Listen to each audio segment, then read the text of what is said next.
Good day and welcome to Throwback Chevy, Canadian Corner. My name's Mike Coughlan, and today on the show our topic is like cheap headphones. So you don't need to sacrifice a lot of quality if you can't afford like the Cadillac of headphones, eh? So that's what we're here to talk about. Don't go anywhere. Throwback Chevy right after this.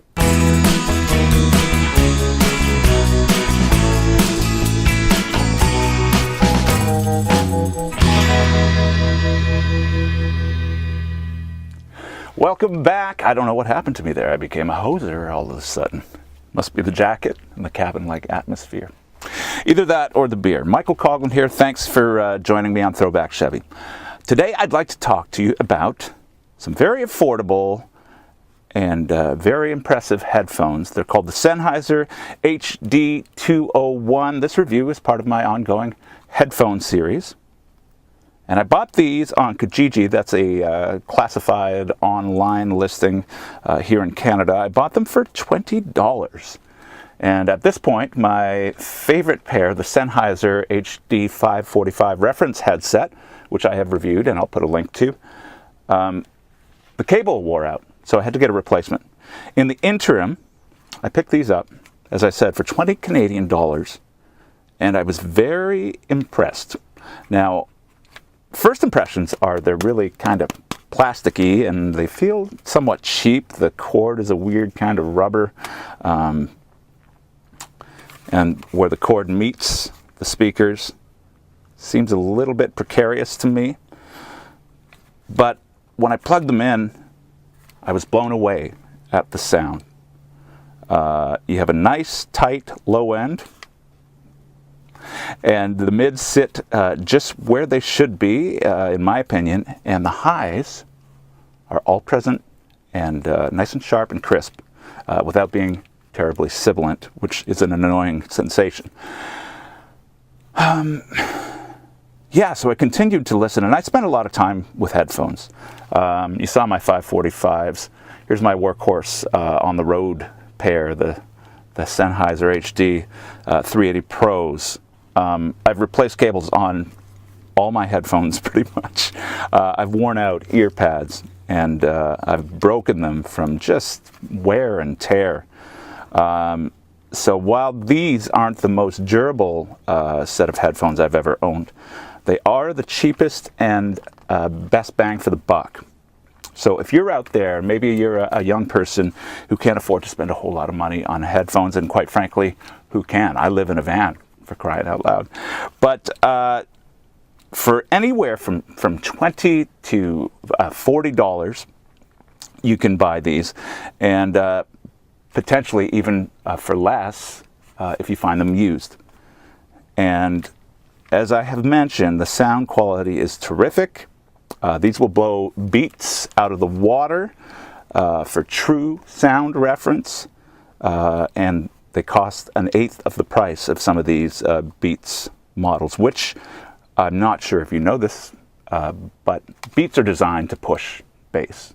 They're EQ'd, so to speak, to push the low end. So if you're one of those Japanese model car stereo thumper people, then these aren't for you.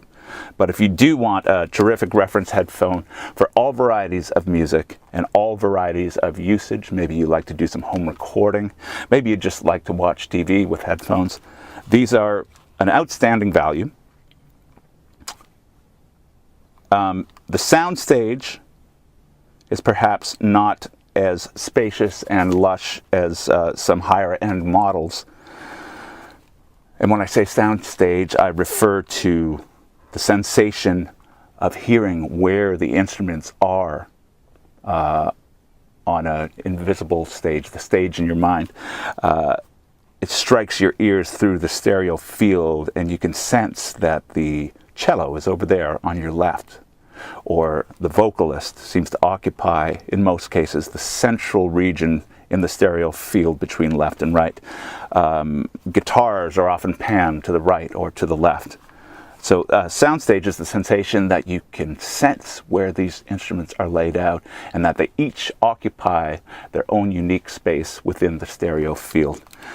These are not the best headphone for that. But that being said, the detail that these decode at is phenomenal for 20 bucks. Man, oh man. They're also very comfortable. You can wear them for hours. Just sort of like a spongy, pleather covered foam ring. But I've worn them for hours and not really thought about them being on. So I think you can get away with these. A lot of people will complain about the cable, that it's very long. In fact, it's 3 meters. You can see I've twist tied it here for purposes of this presentation.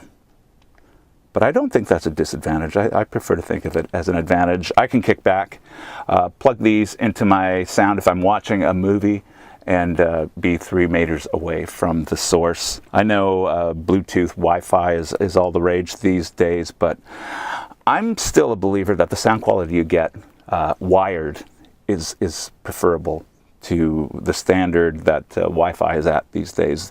Though that's improving, and I may receive now an onslaught of Wi-Fi believers comments in the comment section below, which you are free to do. Please let me know what you think.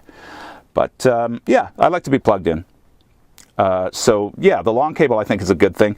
And if it is too long for you, well, just coil it up like I have here and put a twist tie on it and put that bulky section in your pocket if you're out and about on the subway, walking down the street or anything like that.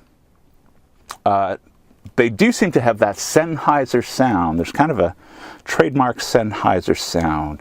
These certainly get you in the game.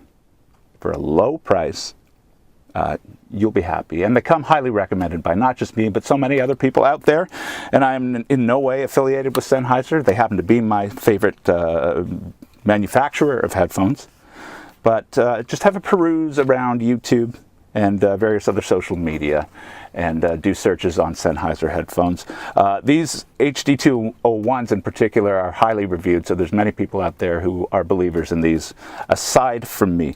Now, you may experience some confusion because there's such thing as the Sennheiser HD180s, which look, to me, exactly the same as the 201s, the only difference being there's HD180 here, where we have HD201. I've read on some websites that these are exclusive to India, but if there's any Indian friends out there, please let me know, because I would like to know if there is in fact a difference. I suspect that they're probably the same model, just marketed differently for some reason in different regions of the world. But I'm as of yet unclear exactly about that situation, but I'd like to know. As usual, I'd like to know what you think, or what's working for you, or what doesn't work for you. If you have interesting photographs, videos, or stories, please link them to the comment section below. I'm on YouTube, Facebook, Instagram, and Twitter.